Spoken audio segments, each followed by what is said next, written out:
Hello. Hello.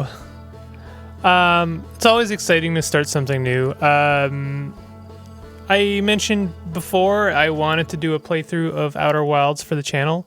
This is basically one of my favorite recent games ever.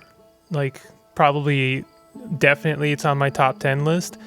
I have played through the main campaign and beaten it, so unfortunately this will not be a blind playthrough, but it will be a blind playthrough of Echoes of the Eye, which came out a day or so ago, and I've heard it's quite spooky, so this officially being the spooky month, I figured I might shake things up and upload some spooky content.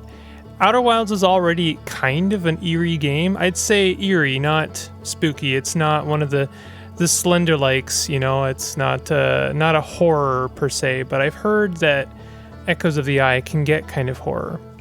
But anyway, manage your expectations. I may be a little bit fast to move through some of the content I've already seen.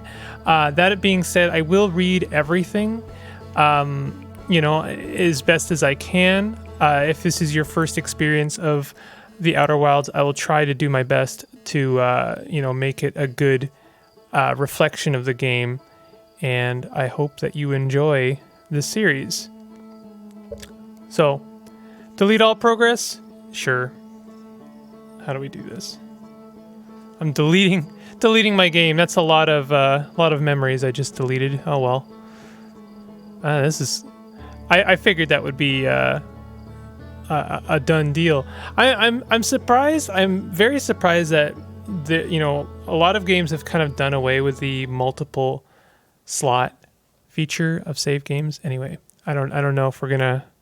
Okay, I am using a PS4 controller in case you're curious. I wonder if that X is X or my X. No, it's an Xbox X. Okay.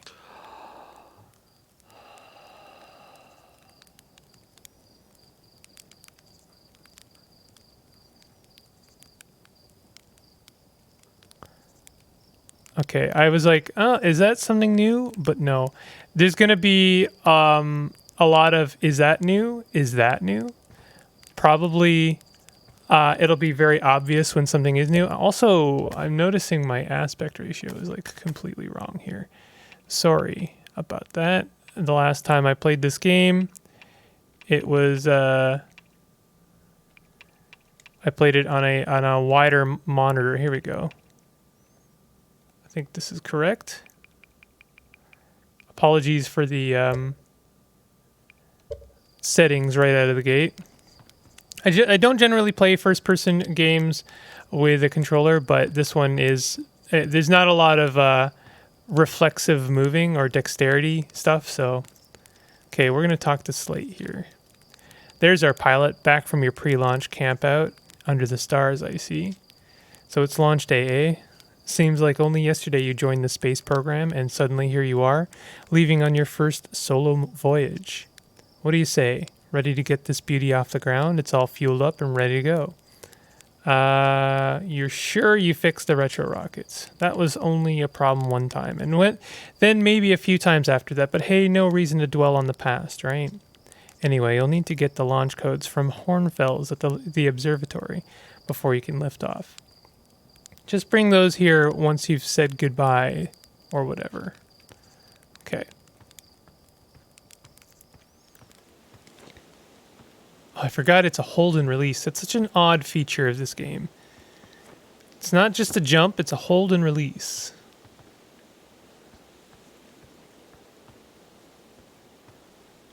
Mika. Hey, it's you.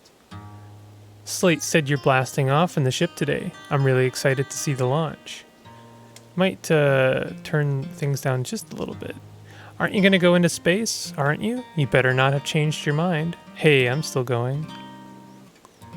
I hear you and Slate beefed up the model ship. Can I see it? Yeah, we recalibrated the controls and installed better thrusters. Want to give it a test drive? Slate says it's just like the real thing, only less likely to start a fire. Try to land on the geyser pools. Show me what you've got. Okay, I'm going to turn down the audio just a tad. I love the music in this game. Please don't get me wrong. But for me to have to fight it in order to commentate, and read is not ideal. Fly the model ship. Okay. It's been a little while. Not quite long enough for me to forget everything, but just long enough for me to forget a lot of things. Ooh. That's our first taste of some of the technology in this game. This game really, if you've never seen it, this game really has like some of the best conveyance that any game has, ever. And when I talk about conveyance, I really talk about what I mean is like nothing in this game is taken for granted. If something happens, like mechanically, it's not like, oh, it's because it's a game. It's reset the spaceship. It's taken for granted that you can just do that. But like this is one of the few games that like considers every mechanic as being kind of part of the story. I'm not gonna spoil things too much, but I say too much. I'm not gonna spoil things at all if I can help it. Down she goes. Oops, I flew it into the geyser. I'm sorry. All right, let's. How do I get out of this? Leave. There you go. Wow, that was just like the time the external fuel tanks exploded on re-entry. You'll be okay flying the big one, right? I sure will. I am an experienced pilot.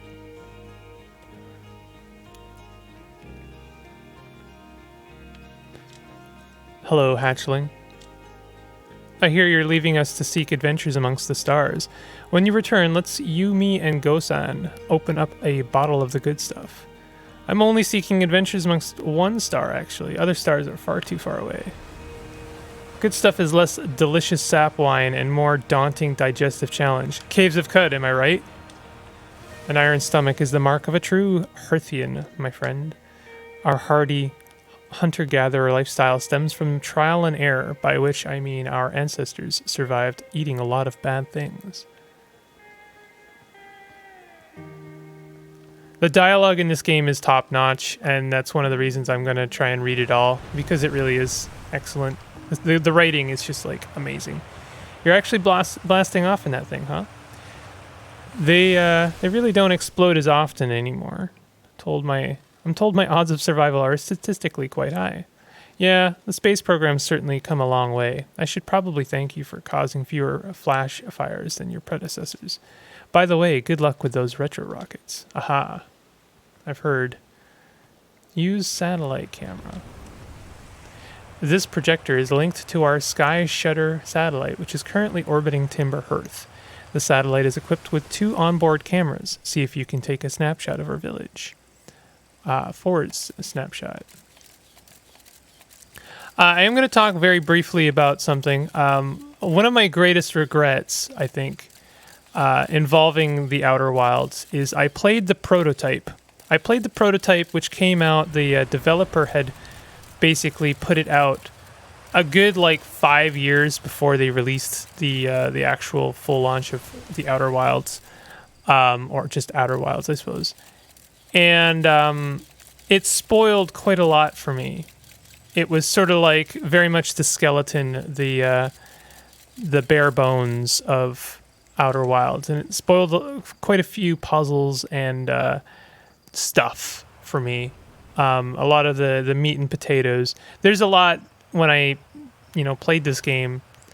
There's a lot I didn't experience in the prototype. Of course, they fleshed out quite a bit, but I going back, I kind of wish I hadn't played that prototype, because having played this version of Outer Wilds with fresh eyes would have been a real treat. All right, what do we got here? This pilot seat used by pioneering astronaut Feldspar is all that remains of our inaugural flight into space. Although it's been argued such a distinction requires a breathtakingly liberal definition of flight, that day will nevertheless always be remembered as a landmark achievement in Hearthian history.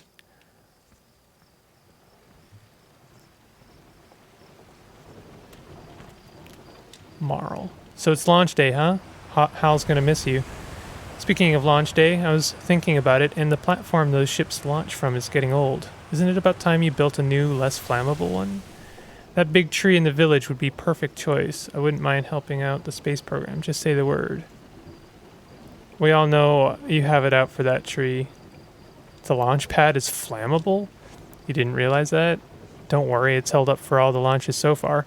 It'll definitely be fine for yours, probably. A lot of probablys, you know? Hello there, Space Cadet. I hear you're leaving the crater today. If you meet any of the other travelers up there, remind them to take proper care of their instruments, won't you? Tell me about the travelers' instruments. Oh, sure, I made all of their instruments, you know? Let me see. There's Church drums, Ryabek's banjo, and Gabbro's flute. Feldspar's harmonica, of course, though Feldspar's been missing for a long time. Sometimes it feels just like yesterday they were playing their harmonica around the campfire. Anyway, you hear music in space? That'll be one of the space program's other travelers. If you feel like company, you can always pull out your signal scope and track them down. There's a very good reason to track them down and follow up with them every once in a while. Tefra. If it isn't my favorite troublemaker. We wanted to play hide and seek, but Moraine won't let us borrow their signal scope because it's really delicate and not supposed to be thrown around like that. Hey, can we use your signal scope? Sure, can we? Can we please? We'll even let you be it. Sure, let's play. Alright, okay, here are the rules. Galena and me will hide with these radios, and you'll use your signal scope to find us. Last one to be found wins. Okay, close your eyes and start counting. Very nice attention to detail. You notice everyone has two sets of eyes. Whenever you close your eyes in this game, you close two sets of eyes. Something I really appreciate.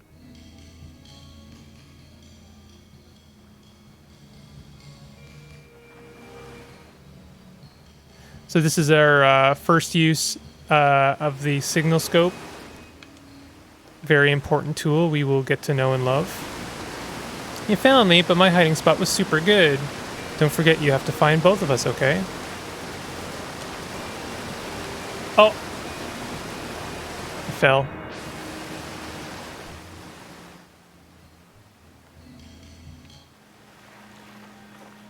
I'm gonna fall a lot in this game. You'll forgive me, right?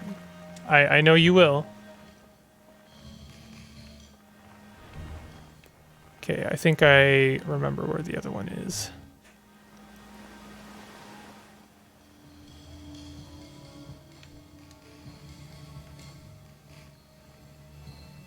There you are. I won! I'm happy. Thanks for playing with us. Nice. Oh, I fell. Oops. I really do appreciate the time and energy that's gone into like making this place feel like a real home. And you know, I think that's a theme that kind of follows through the game quite a lot is you know, what is home for a lot of, you know, people.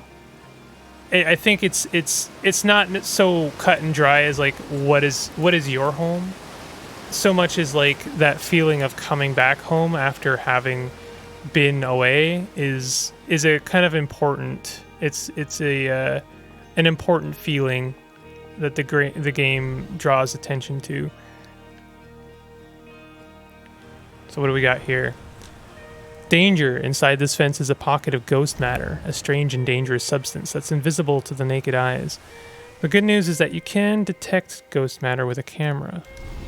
Moving through ghost matter is uniquely painful and will probably kill you. Don't complain to me if you hurt yourself fooling around.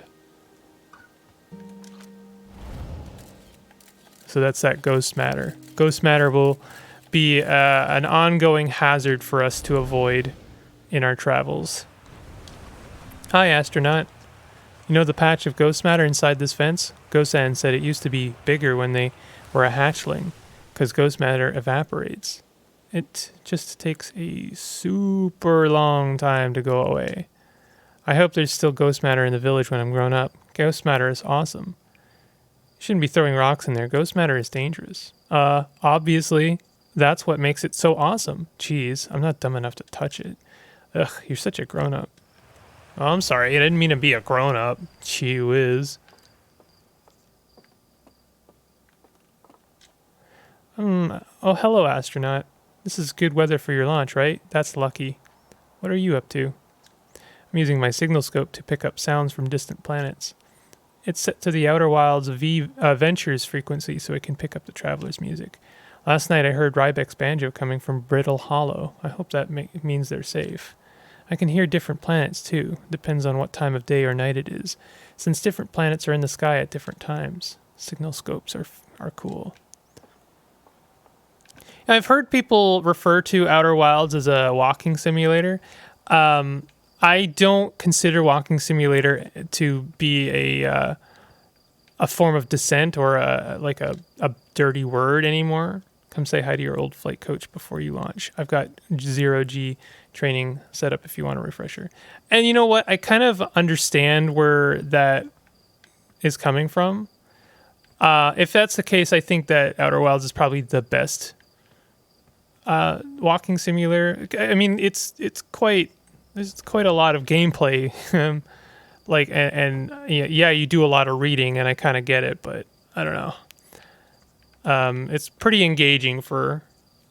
Not that walking simulators can't be engaging, but it's, there's a different and more mechanical form of interaction in this game. I thought I might see you before the big launch. Nerves getting the better of you? Right, you weren't nervous for your first flight? Don't worry about it. Your nerves are between you, me, and the vast endlessness of space. But really, you'll do fine out there. I'd worry more about that ship, if I were you. Hopefully that lunatic Slate has at least fixed the retro rockets. So listen here. There's a satellite which is definitely not just a piece of broken mining equipment set up down in the 0G cave and in need of repairs. If you're looking for a last-minute 0G practice, head down the lift and into the cave. Or don't, so long as you're confident you can make ship repairs in space. One repaired satellite coming up. Cool, get to it and try not to concuss yourself right before your first launch. I don't think you really have to do this, but, I'm going to try and treat this playthrough as a blind playthrough. And if I was watching this and I had never played Outer Wilds or somehow had avoided anyone else's playthrough of this game, I would want me being me and not the person watching this video, to explore things as they come. As interesting things arrive, I will explore them. And that's how I'm going to treat this game. I'm not going to take anything for granted. 0G cave. There's our suit. We can thrust. I like the way you thrust. We got a miner down here. Hello. Tough. Hey, nice of you to drop down. I'm getting some 0G time in. Give me the dirt. Some fresh dirt? Not much happening down here lately. Let me think. Come to think of it, Tektite saw something crash outside of the village crater earlier. That's new and different. Oh hey, how about that? Yeah, they were on fire watch with the old scout launcher and saw smoke. So they went to check it out. Safety first, right? Nah, I'm kidding. I said that to Tektite once. Pretty rude how long they laughed for, if you ask me.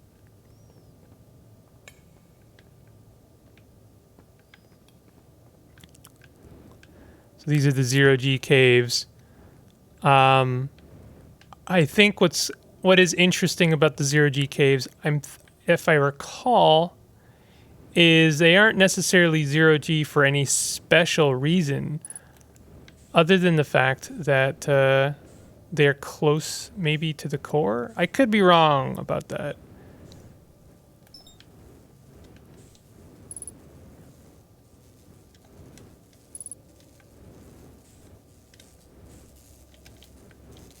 Okay, so we're learning how 0G works. We're learning how our thrusters work.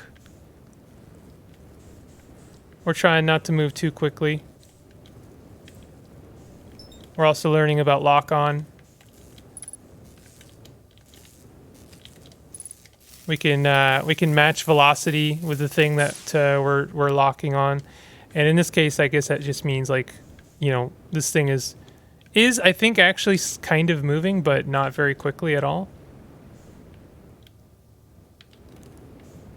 Where is our final piece of broken tech? Ah, it's inside.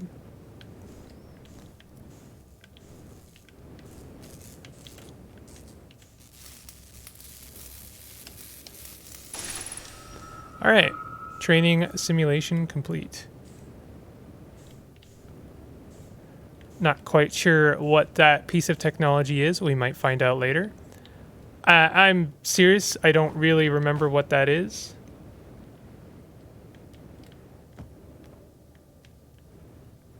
We can get up here.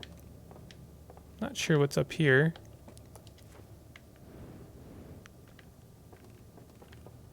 So, can we climb that rope? Probably not. Oh, we can just like fly out.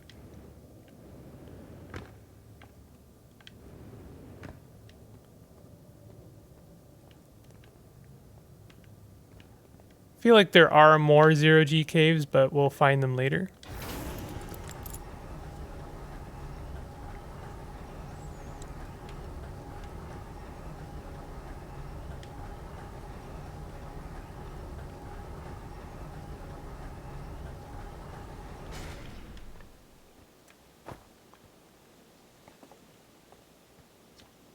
Nicely done. Of course, it'll be a little more stressful when you're hurtling through space, but just remember your training and try not to hit anything big.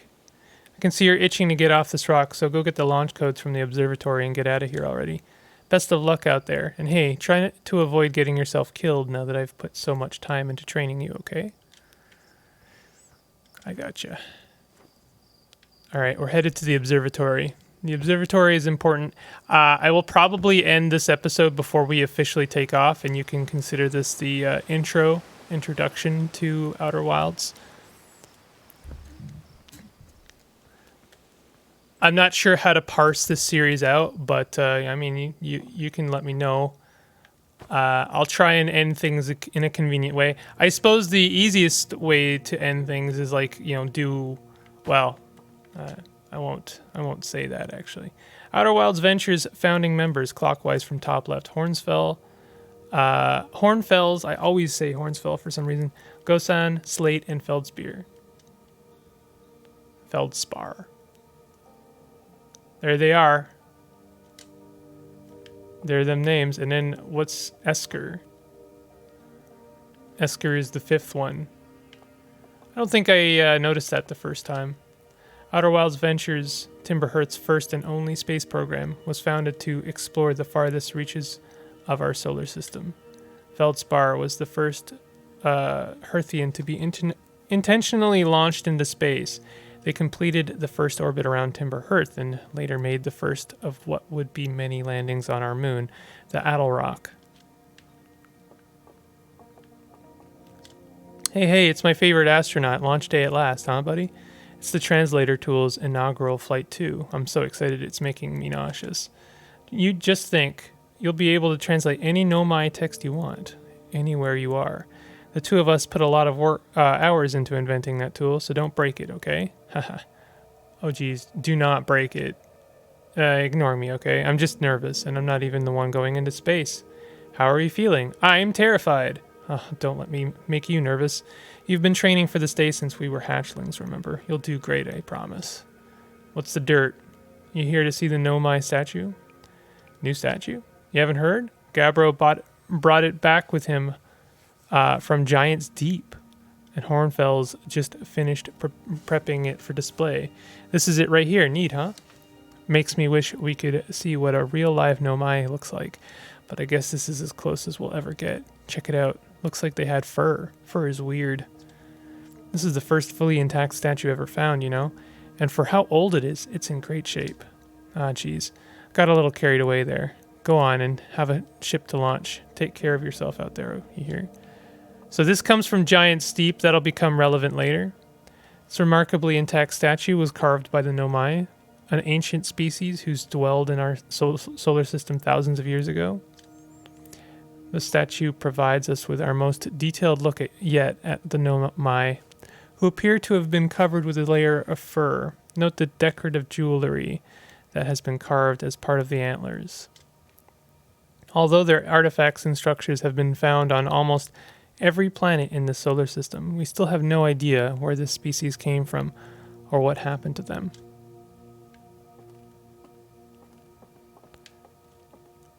So there's a lot of stuff to look at in here, if we so wish. This is a new exhibit. The radio tower here on Timber Hearth was built to receive transmissions from our deep space satellite, and to this day still houses the first ever photos taken of the entire solar system. These photos were made possible by the deep space satellite unusual vertical orbit that carries it high above and below the plane of our solar system. Thanks to a recent upgrade, the deep space satellite is now responsible for generating the real-time solar system map used by our newest astronauts. There's a reason I'm going to be very scrutinizing in here is because I believe there might be some new content in here. This piece of Nomai writing was essential to deciphering their unique language. Although this text is linear, Nomai text often branches off from a central point. Interestingly, each branch tends to be written by a different author. We're nearly ready. Felix and I have finished construction, and she says calibrating the device won't take long. Fortunately, the Adel Rock's lack of atmosphere will make calibration simple. After all this time, I'm thrilled to finally resume our search. It's actually a pretty significant piece of text there, but it's all pretty significant. Aside from the dwellings and structures they built, the Nomai also made art. This decorated pottery was discovered on Brittle Hollow. Some ancient Nomai art depicts strange animals, foreign celestial objects, and other subjects that can't be found in our solar system, which makes us wonder whether the Nomai originated elsewhere in the universe or simply had vibrant imaginations. Were the Nomai born in our solar system, or were they born amongst the other stars and planets? And if they were, how and why did they come here? These are just some of the questions we hope to answer through further xenoarchaeological expedition. That's a big old word there. What you are seeing here are parts of the Nomai skeleton. We can tell from their skulls that they possessed antlers and, quite unusually, only 3 eyes. The Nomai body was most likely adapted for living exclusively on land. The differences in the Nomai's anatomy, such as their shockingly fragile bone structure, shows us that the Hearthians couldn't have descended from Nomaian ancestors. It's not clear where the Nomai originated from or why they disappeared. We hope to find more clues to this puzzle as we explore our solar system. Nomai technology brought back from space by our astronauts has been a great boon to Outer Wilds ventures, allowing us to modify expedition gear in exciting and useful ways. Little Scout now boasts a warp retrieval capability that allows astronauts to recall their scouts almost instantly. This has dramatically reduced the number of scouts lost to the depths of space. And there you have, as I was mentioning earlier, a game mechanic which is not taken for granted and is actually kind of built into the story of the game is this warp technology. When I was resetting the little tiny model spaceship, that was the use of that warp technology. This crystal was taken from a Nomai ruin on Brittle Hollow. It seems to create a local gravity distortion and was most likely used to traverse steep surfaces. Try it out. This will be a mechanic much later. Oh yeah, we can see ourselves. That's something I kind of forgot about. This is one of the rare times you'll actually see yourself without the suit on.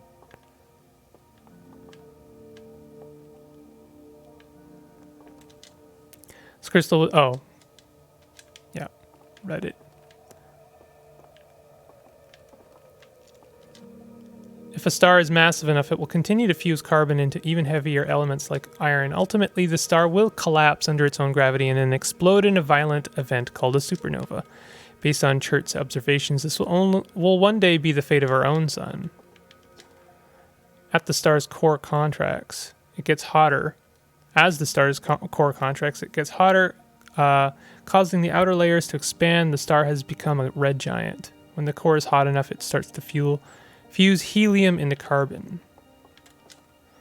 Stars like our sun generate light and heat by fusing hydrogen into helium. As it grows older, the star runs out of hydrogen and starts to contract. Ah. Yes. Strange rock moving around in this grotto appears to react to conscious observation. The level-headed amongst us realize that there must be some sort of optical illusion at play, but Gabbro claims the rock exists in all possible states until it is observed, whatever that means. Whatever is actually happening, both sides of this debate agree the effect is extremely creepy. This is what I say when I say this game it's always been a little bit eerie.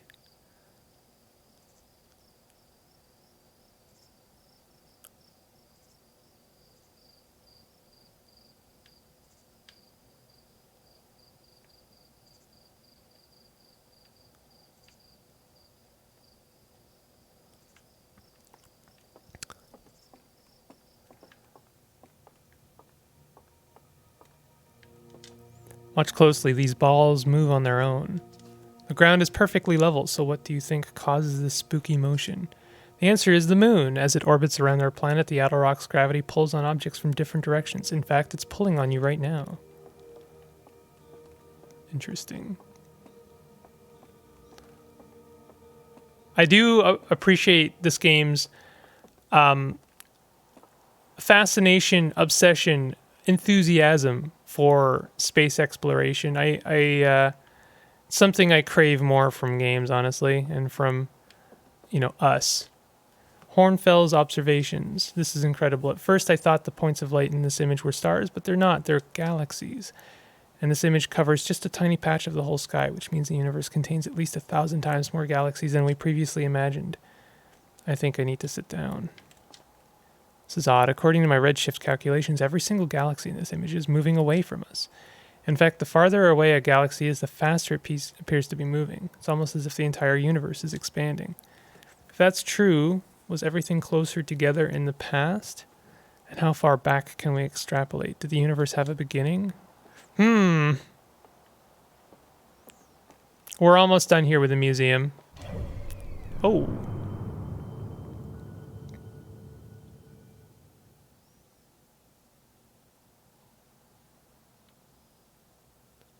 So I think this is taken from the vertical satellite that it was referring to before. We can see the different planets that we'll be exploring. Hourglass Twins, Brittle Hollow, the Giant Steep, whatever that is. Dark Bramble. And maybe a few other surprises.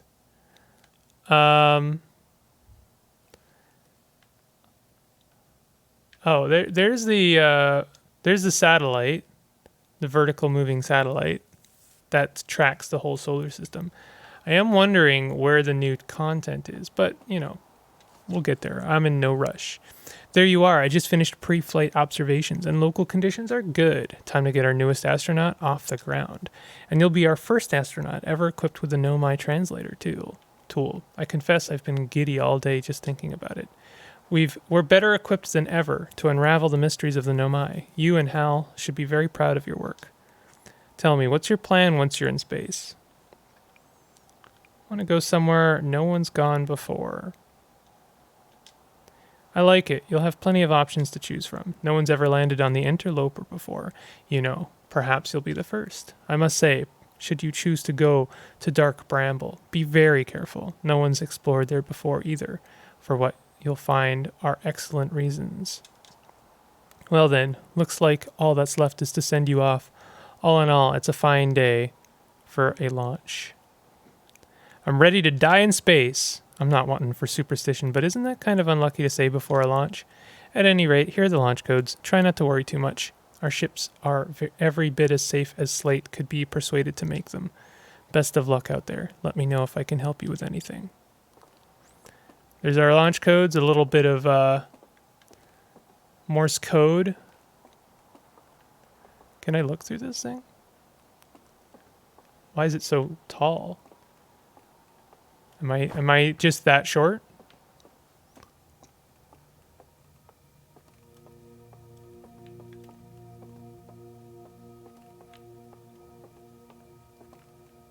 Ah, the last thing I didn't look at here. This anglerfish specimen was found attached to the landing gear of one of our ships that flew close to dark bramble. It appears well suited to living in dark places with minimal atmosphere. That's it.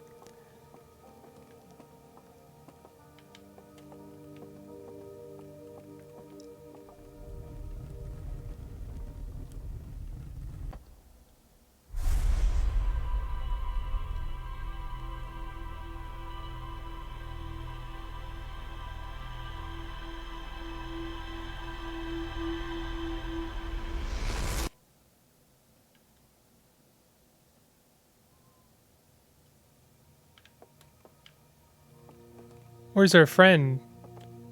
It's amazing that no one sees that.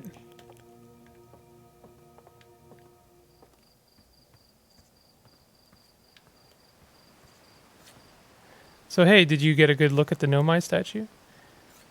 Statue was glowing. Why was it glowing? Whoa, whoa. Statue was doing what? So its eyes opened and then you saw images from your own memories and glowing lights flying around? You mean like a hallucination? Listen, no offense, but are you sure you're okay to launch, like medically speaking? You know what? Don't worry about it. Maybe you should sit down for a bit and take it easy. I'd hate for anything bad to happen if you tried to launch while you're not feeling great. But hey, when you are ready, then you can make the most of our translator tool. I can't believe it's all grown up and leaving for space already. For real though, I'm glad you're the one carrying it and not like Ryback. They'd fall on it for sure. Say, if you want to do a short trip to just get your space legs under you, you could check out the ruins on the Yaddle Rock. I'd love to learn what those are. Good luck and safe flying. All right, we'll follow that lead and we'll go to Yaddle Rock. There's the launch pad. I am curious. I didn't really see anything new in the museum. But maybe it's not there yet, which is an interesting idea. It's difficult for me to not be kind of enthusiastic to see new content for Outer Wilds. I mean, if given the option to play a game for the first time again, Outer Wilds would probably be it. It's one of the best candidates because, discovery is the gameplay. So the fact that there's new stuff that I get to explore for the very first time is very exciting. But I really don't want to just like look for it right away and kind of like speed run to get back, get there.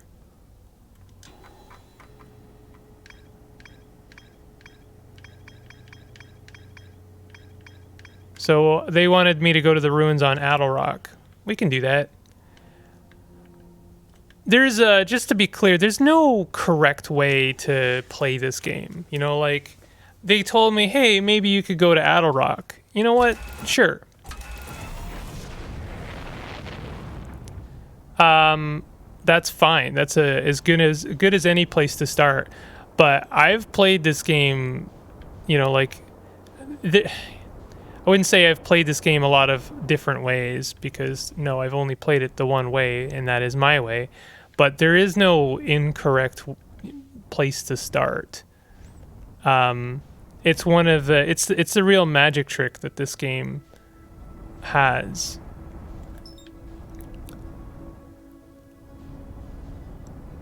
Is that it's, I don't know, kind of modular. There's structure to it, but it's not like, it's not linear. It's probably one of the least linear games you will ever see.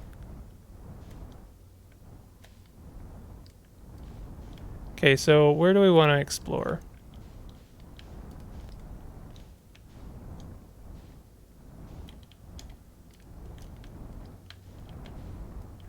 There's some ruins. We could check out our friend here. I know there is a friend here to go talk to.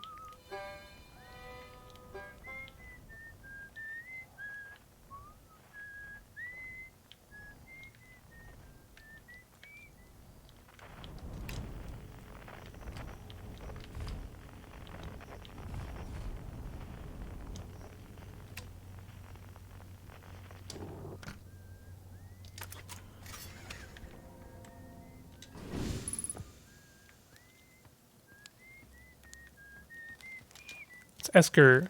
Wait, it's Esker? Ground control didn't tell me you were launching. Not long time no see. Actually, it's been a long time since I've seen anyone. Don't the other travelers come by?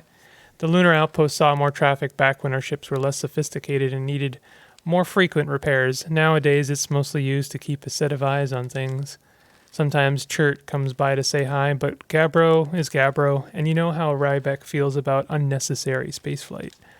Don't go. Anything else you wanted to ask? Oh, don't go. Seems lonely up here. A little. I'm in touch with ground control, Hornfels, and Gaussen mostly, but they radio up to chat now and then. And when ground control forgets I'm up here, and they usually do, I launch my little scout at the village. They forget about you? I don't blame them. For one, I don't check in as often as the other travelers since I'm always in one place. And it's not so bad up here, really. At least it's peaceful and quiet. You don't always get that in our solar system, let alone in our village. Just curious. You spy on us? What? No, it's not spying. It's one-way communication that none of the villagers know about because I've never told them. Is that you whistling? Probably. Or actually, definitely. The other travelers carry instruments, so they don't bother whistling. You can pick up their music with a signal scope, you know. Best spot for that is the North Pole. Great reception. North Pole is marked in red on your mini-map. But the Addle Rock is a pretty small moon. Really, just go north. You can't miss it. What is this place? Very funny. Oh, stars above. You're serious, aren't you? That's just depressing. Well, welcome to the Lunar Outpost, which apparently the space program doesn't bother to teach anymore. When we first started Outer Wilds, travelers used to bring their ships here all the time for repairs. Our spacefaring technology was improved, or has improved loads since then, but the older ships tended to fall apart a lot, like more than they do now. Using the outpost cut down on the number of launches and landings taking place in the village, and also the number of fires nowadays, though. Nowadays, though, it's mostly used... it's just me up here, raising saplings from timber hearth and keeping an eye on things.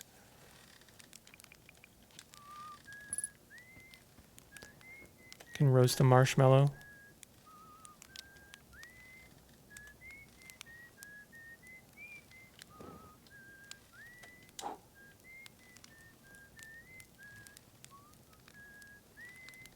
Just like in real life. Yeah, that's exactly how I toast my marshmallows in real life. Unidentified signal nearby. Ah, that lets us identify signals when we're close enough to them. Important to note.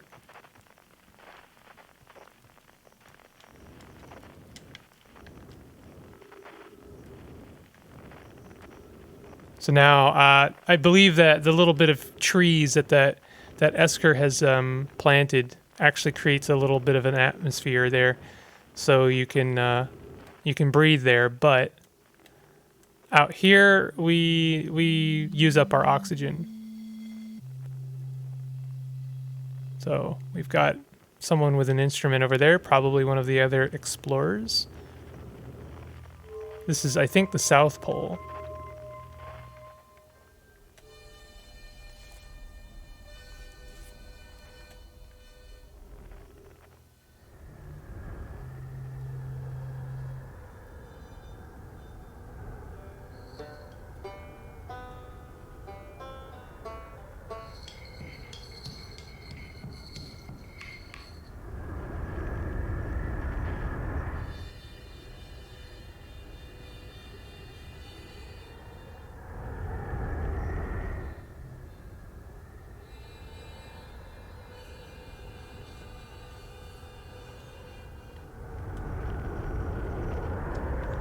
I believe this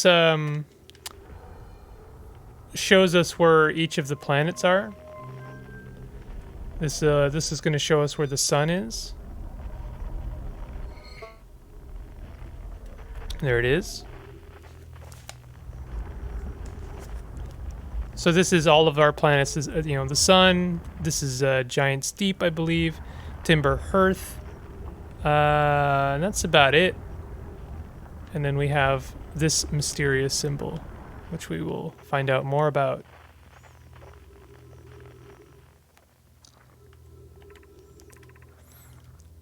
I was upstairs testing the eye signal locator, and it can hear and follow the signals from the sun, Giant Steep and Brittle Hollow. However, something strange is happening when I ask the eye signal locator to follow the eye's signal. The device's indicator rotates wildly and never points to just one direction. I see. Most likely calibrated the locator incorrectly. Privet, my apprentice, and I will make adjustments and try again. An update. Disappointingly, everything is correctly calibrated after all. It saddens me to posit this, my friends, but I believe this locator cannot detect the eye's signal. We would need to build a more sensitive device if we want to locate the eye of the universe.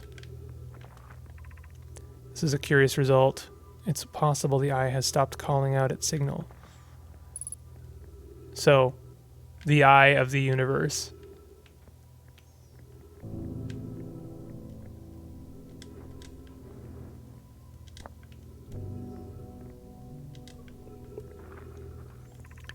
Where should this new, more sophisticated locator be built? It may need to be larger than this eye signal locator is. Anona and those of us originally stranded on Ember Twin built a quantum moon locator there, but the heat of the sun made its construction challenging. I wouldn't recommend building on that planet.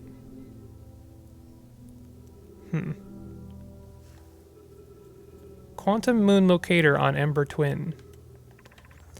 The southern glacier on Brittle Hollow has ample available space. I could construct a new building to house this proposed locator.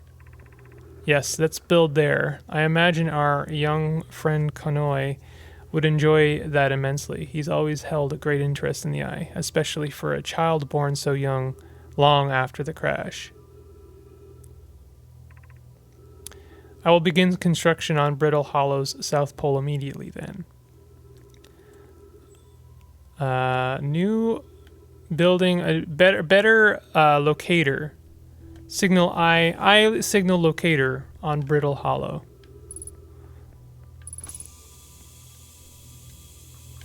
Ah, there's a plant, and so we get our oxygen back. Oh wow, wow! I've seen this ruin in other travelers' pictures, but seeing it for myself, it's really old, isn't it? Wow, this is the coolest day of my life. Okay, time for some official notes. So this is some kind of Nomai locator. It can point out the different planets, which is incredibly cool, by the way. But from what little I can understand of the writing here, I think it was built to try and find something specific. I'm not sure. I was also able to translate something about the south pole of Brittle Hollow, so I'll fly there to see if I can learn more.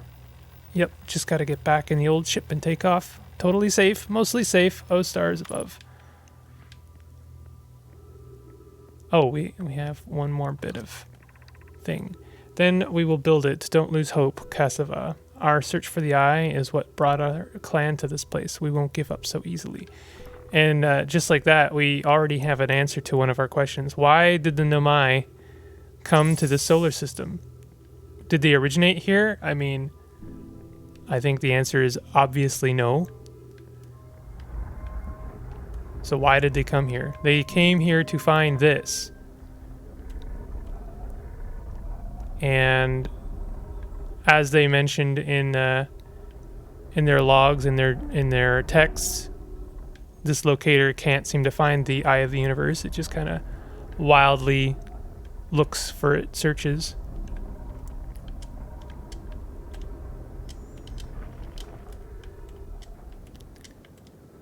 We could go to the North Pole. Oh, that's quite a crater. I don't remember this.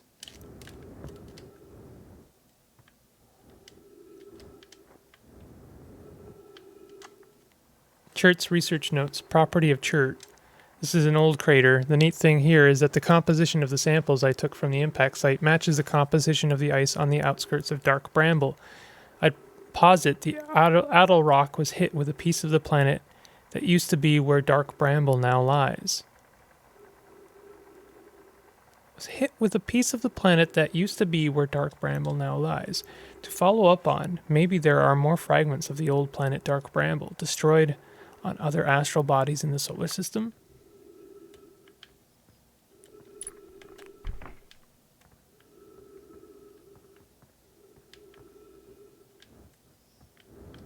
Probably I do remember this, or this was here. It was a very deep crater.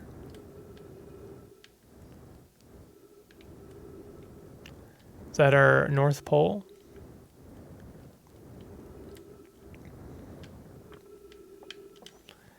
Esker's signal scope log. Day 48. Still not picking up Rybek's banjo from Brittle Hollow. I'm sure they're fine, but I'll feel better once I can hear the music. Listen to Chert play for a little while today. Unrelated. Someone should tell Porphy and Gosan their flirting is not subtle from an aerial perspective. Banjo music coming in loud and clear today. Sounds like Rybek's doing okay. That oaf, I was worried. Day 63. Today I thought I heard something strange. I don't know. It was probably nothing. 70. No, it's back again today, too. Something strange is coming from Timber Hearth. Okay, I know this is crazy, but the sound from Timber Hearth sounds exactly like Feldspar's harmonica. But Feldspar disappeared in its space ages ago. It can't be them. It's still here. This is creepy. Maybe my signal scope is broken. I'd better talk to Nice. Nice?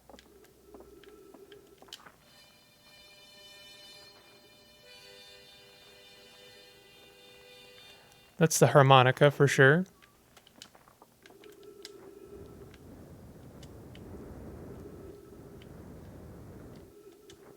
Not sure how much there is to explore on our planet here. I'm not sure. I can't remember what it's called.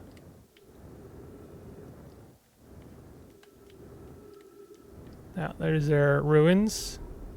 I'm trying to move along the equator. Whoops. Adelrock. I just reached orbit. Adelrock is so small.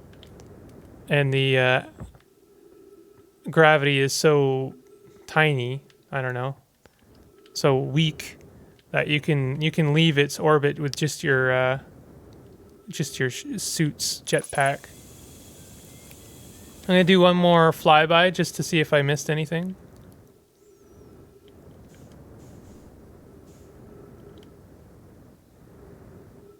It's a huge chunk of this moon just gone.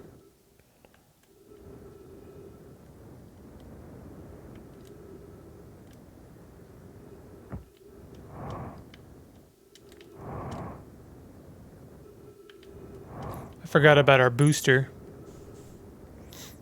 All right, I think we're good to take off.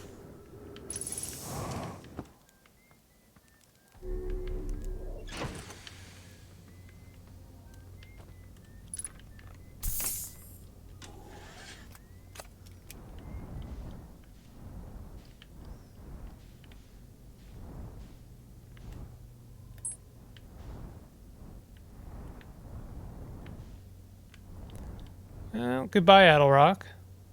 So we could go back to Timber Hearth. I'm sure that would be very tedious for some. We could check out Brittle Hollow.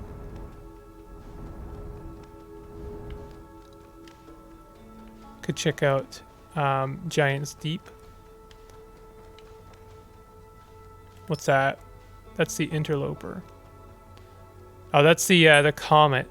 Apparently, no one's ever landed on that thing before. If this was my own playthrough, probably I would just go back to Timber Hearth because there's more stuff to do there.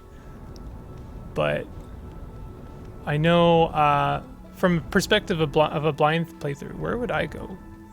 I mean, I'm not there's no way I can second guess myself like that. Tell you what I did on my first playthrough of this game is I did actually go to Timberhearth because there's quite a lot of stuff going on there. Where is equip? Is there a engage autopilot? The autopilot is very useful, but it can also get you killed. Sometimes it's a very good idea to fly places yourself. And you do have to actually kind of worry about orbits and gravity and stuff like that.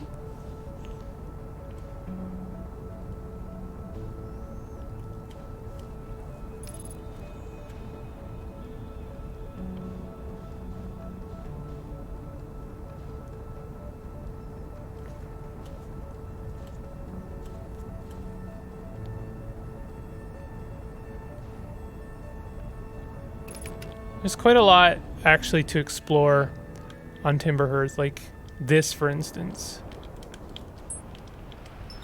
Ah. Not exactly smooth.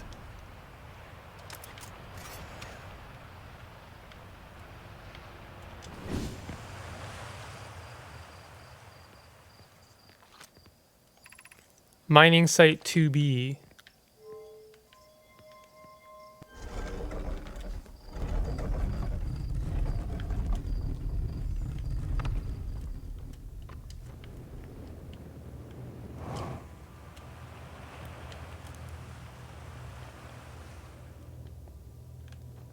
We got Nomai skeleton.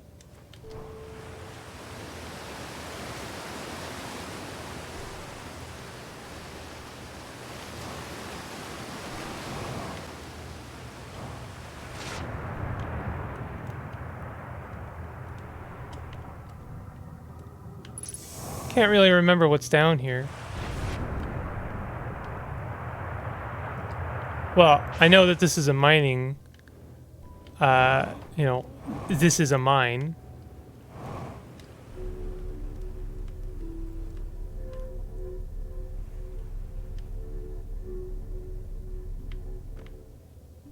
Those shadows were a little bit spooky there for a moment. More Nomai.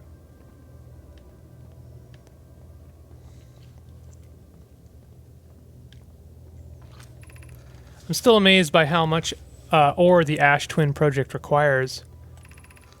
Isn't this the ore for the remaining towers being built on Ash Twin? The completed towers I've seen are quite large. No, the material for those towers is all being taken from Ash Twin. The ore we're mining here will be used to craft an immensely thick protective shell that will physically seal off the chamber inside Ash Twin's core. I'm relieved by our clan's decision to use Timberhearth's ore only for constructing the shell. If eventually life on this planet were to evolve to the point of advanced metallurgy, I'm confident we won't have destroyed their ability to create. If they're sealing off all entrances, I hope they've planned accordingly. Oh god. I thought you had forbidden your apprentice from making puns, Coleus. How else would we improve? How else would he improve?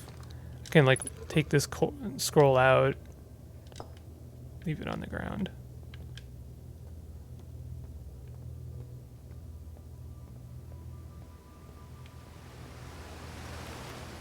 Nothing over there.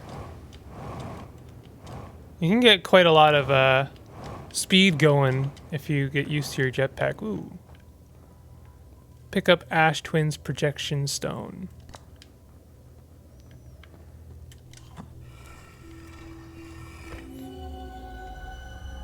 Mm-hmm.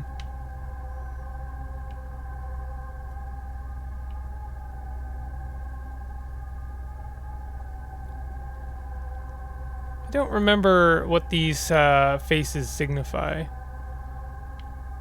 Something important, I'm sure. Everything's important.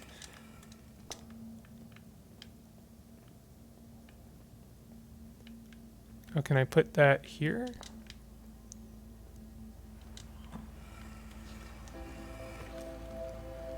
Untranslated Nomai writing. Yeah, of course. My gratitude for the latest shipment. Oh no. This ore should be the last we'll need for the Ash Twin project. This is exciting news. Can I offer an extra set of eyes for this final check? Specifically mine? If my work here is complete, I'd be delighted to help. We'd be grateful if you would. The more eyes, the better, as the smallest flaw or opening in the shell that protects the Ash Twin project could lead to disaster. Once we've finished the shell that seals off the central chamber, we'll check to ensure there are no longer any physical entrances.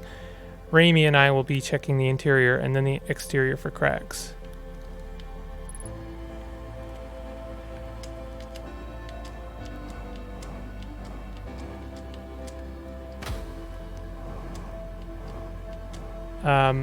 It's important that I get to the surface for a reason.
So, if you've never seen Outer Wilds, I did my best not to spoil that, but you can check out day 2 tomorrow. I think that's how I'll parse things out for now. I'm not sure. Might depend on if I die. But I hope you've enjoyed the introduction, and I know there's a lot of reading. If you're not keen on a lot of reading, then I definitely wouldn't recommend checking out this series, because that's what this game is a lot of reading and exploration, but a lot of reading. If you're keen for more Outer Wilds content from me, definitely consider hitting that like button. And if you're new to my channel, I recommend subscribing for more content. I'll see you guys next time. Take it easy.